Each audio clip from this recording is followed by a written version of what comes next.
Week 13 of the North American Soccer League fall season truly underlined the importance of every single match. Each result at this point in the year has an impact on the championship picture, and for teams that aren't contenders, these late season matches can mean elimination.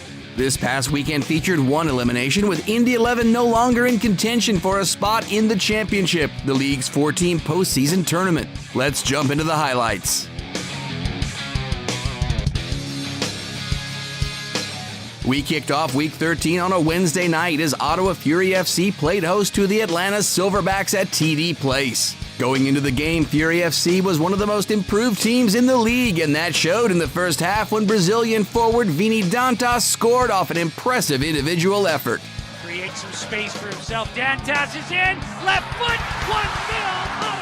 Flying high after their early goal, Fury FC was determined to get a second goal, and they did just that in the 34th minute when midfielder Nicky Patterson found the net for the first time this season.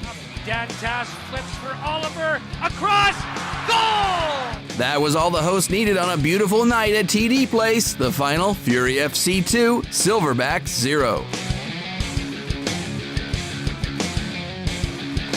Kicking off Saturday's action were the Tampa Bay Rowdies and FC Edmonton, who both would have liked 3 points to put them right back in the conversation for one of the remaining spots in the championship. Despite the long trip from Alberta to South Florida, it was the Eddies that found the net first. And ironically enough, it was a St. Petersburg, Florida native that did the damage. Former Rowdies player Chad Burt found the net against his old club to give the Canadian side a 1-0 lead going into halftime.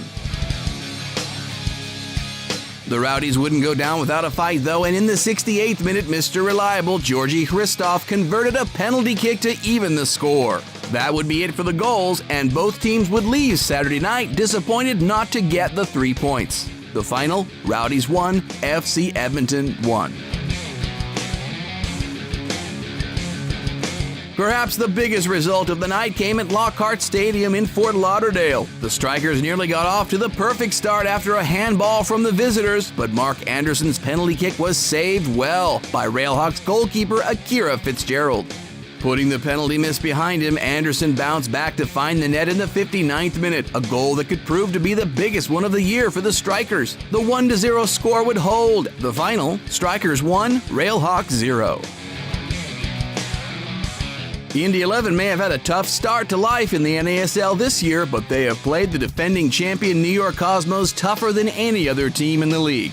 The Cosmos always generate plenty of scoring opportunities, but on Saturday night, Indy was there to thwart every single one of them, including this goal line clearance by defender Kyle Hyland. Late in the game, a deflected shot looked like it might find its way past Indy 11 goalkeeper Christian Niecht, but a massive one-handed save kept the shot out and preserved a clean sheet for the visitors. It is. Senna drives it. It's deflected. Saved by Niecht. Rebound. Blocked. The final at Short Stadium, Cosmos 0, Indy 11 0. Atlanta was in Ottawa on Wednesday night and Minnesota on Saturday night, and their long week showed against the league-leading United. Loons midfielder Miguel Ibarra showed why U.S. national team head coach Jurgen Klinsmann is interested in him, dribbling through the Atlanta defense and firing a shot off the woodwork in the 15th minute. Ibarra's teammate and roommate as well, Christian Ramirez, was finally the one to break the deadlock midway through the second half. The league's leading scorer added to his tally by knocking in a rebound for the game winner. The final at NSC Stadium, United 1, Silverbacks 0.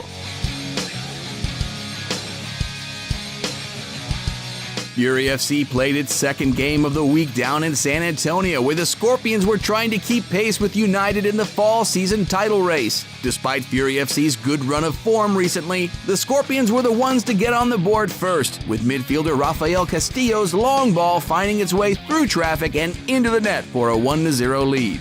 The Scorpions clung to that lead through the entire game, but right before the final whistle, Fury FC got the goal they'd been looking for. Scorpions goalkeeper Josh Saunders came up with 2 monster saves before Fury FC's Ryan Richter fired a shot into the roof of the net to clinch a share of the points. The final at Toyota Field, Scorpions 1, Fury FC 1.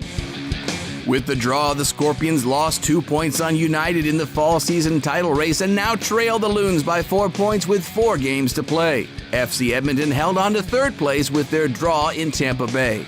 In the combined standings, the Strikers made the biggest move, now just 2 points behind Carolina with a game in hand. The Strikers' win puts a lot of pressure on the Rowdies in Wednesday's Florida Derby, which could be billed as one of the biggest NASL games this year. That's the week that was in the North American Soccer League. Week 14 starts off on Wednesday with that all-important rivalry match between the Strikers and the Rowdies.